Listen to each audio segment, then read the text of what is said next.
Hello, my name is Olga and today I will interview Kyiv citizens.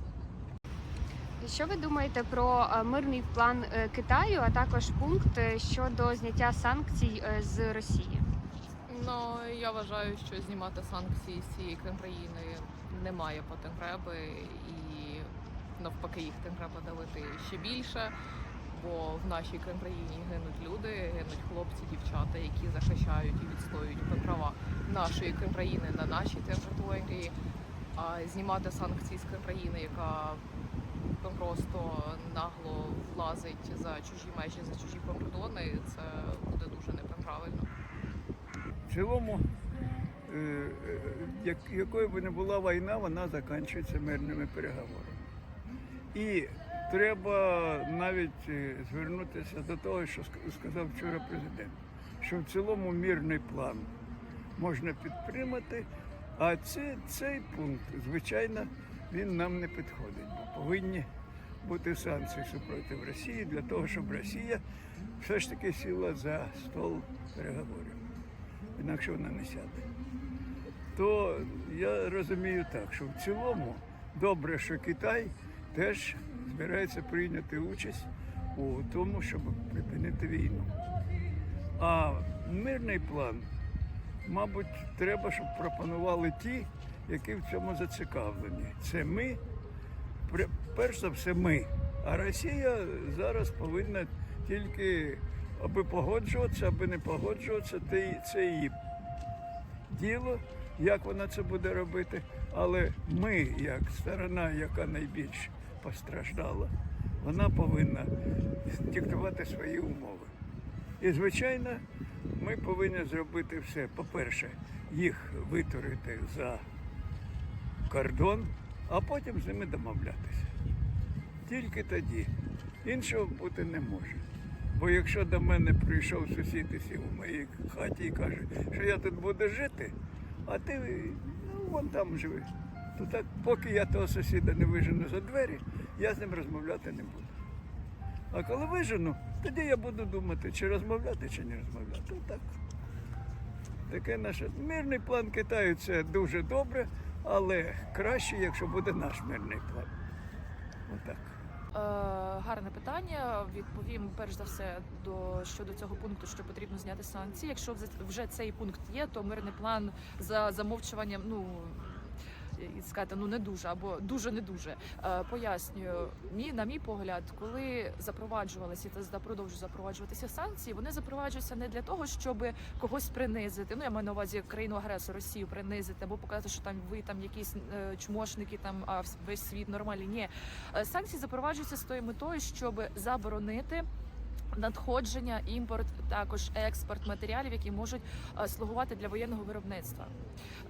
Також у будь-який ресурс, заборона будь-якого ресурсу, починаючи від грошового, продовжуючи, металами і закінчуючи цим, що може слугувати на воєнну промисловість. Тобто, якщо Китай просить зняти ці санкції, якщо перекласти простою мовою, Китай хоче, щоб Росії дозволили нарощувати поставку, імпорт, експорт виробництва, яке буде слугувати на війну, тобто продовжувати цю війну. Тобто цей план не може бути мирним, виходячи з цієї умови Китаю, пункту. Я так розумію, що мирний план він передбачає якісь компроміси територіальні, тобто я категорично не згоден з цим. І, звісно, про зняття санкцій не на часі, тобто взагалі не на часі, не зараз. Я хочу сказати, що я не дуже увлекаюсь політикою, але то, що цей народ, росіяни, ведуть себе як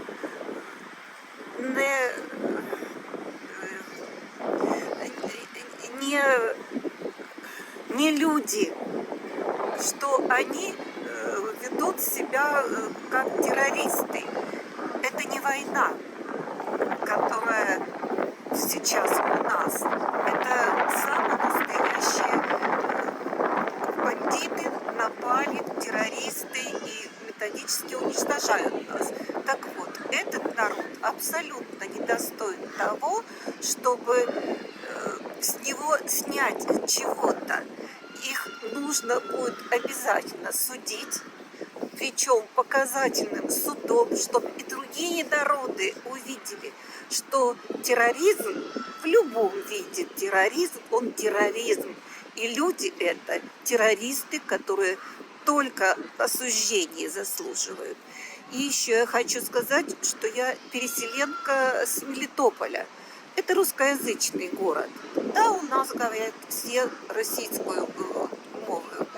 Но зараз я пытаюсь вчити українську, і мої онуки, сказала бабусю, кажуть, розмовляй, вчись, бо ми з тобою розмовляти будемо тільки українською мовою.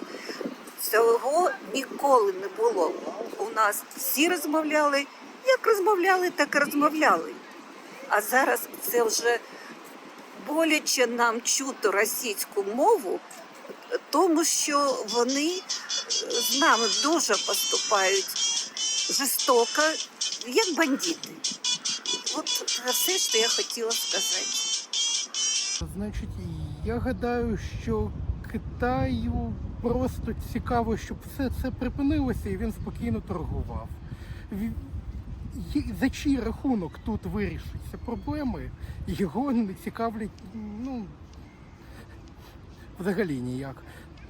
Ну, тобто, зняття санкцій з Росії, очевидно, призведе до ситуації, яка була в 2014 році, яка закінчилася, як відомо, Кримом, Донбасом і нинішньою війною.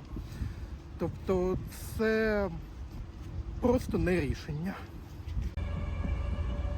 If you like this video, you can subscribe my channel, and also if you have some questions that are interesting for you to hear from Ukrainian citizens, you can text this in comments.